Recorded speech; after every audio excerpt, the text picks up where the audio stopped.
ভালো আছি, ভালো থেকো। পরিবারের তরফ থেকে সকলকে স্বাগত জানিয়ে আজ থেকে আপনাদের সাথে নিয়ে পথ চলা শুরু করলাম। যাচ্ছি এখন দোকানে। এই যে দোকানে চলে এসেছি। আমি এবং আমার ভাই একটি দোকান চালাই। আমাদের দোকান ইমিটেশন, গিফট এবং পড়াশোনার সমস্ত জিনিস আছে। আমার সাথে থাকতে থাকতে, আমার সদস্য হয়ে উঠতে উঠতে সব কিছু আপনাদের জানাবো এবং জানতে পারবেন। চলুন এগুলোকে গুছিয়ে ঠিকঠাক করে তুলে রাখি শোকেসের মধ্যে।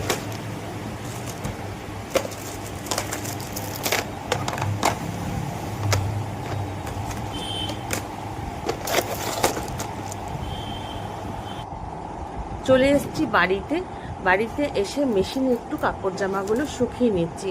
কারণ যে আমার কাজে সাহায্য করে সে এখন মাঠে যাচ্ছে। তার নাম হলো অনিমা। মাঠে যাচ্ছে, সকাল সকাল আসতে পারে না, সেই জন্য এসে বিকেলে কাছে। আর এখন তো বর্ষাকালে এমনি শুকাবে না, তার জন্য মেশিনে ড্রাই করে নিয়ে তারপরে তারে মিলে দিই। এদিকে হয়েছে কাণ্ড, মেশিনের টাইমারটা হয়ে গেছে খারাপ। আর তার জন্য ভাই একটু সাঁড়াশি দিয়ে কসরত করছে, যদি টাইমটা সেট করা যায়। মনে হচ্ছে হয়ে যাবে। চলুন দেখি কি করতে পারে।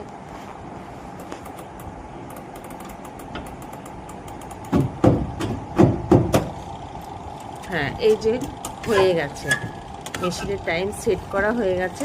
যদিও মেকানিক নয়, তাহলেও চেষ্টা করলেও হয়ে গেছে। এখানে কাপড় জামাগুলো শুকিয়ে নিয়ে এরপর চলে এসেছি রান্নাঘরে একটু বাদাম দিয়ে পাটালি করব। তার জন্য কাঠখোলায় বাদামগুলো ভেজে নিচ্ছি।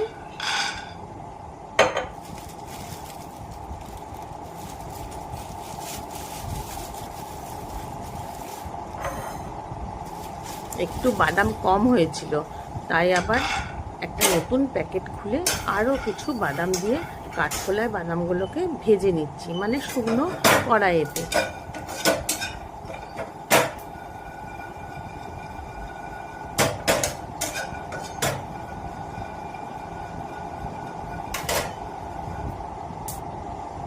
বাদাম ভাজা হয়ে গেছে, তারপরে দিয়ে দেবো গুড়টা ফুটতে দেবো। যেমন নাড়ুর পাক করে সেরকমভাবেই আখের গুড়টা আমি পাক করে নেবো।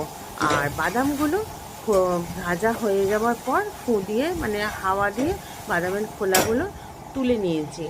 গুড় ফুটে উঠেছে, পাক হয়ে গেছে।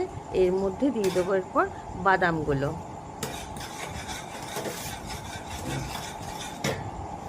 এই যে খোলাগুলো ছাড়িয়ে নিয়েছি।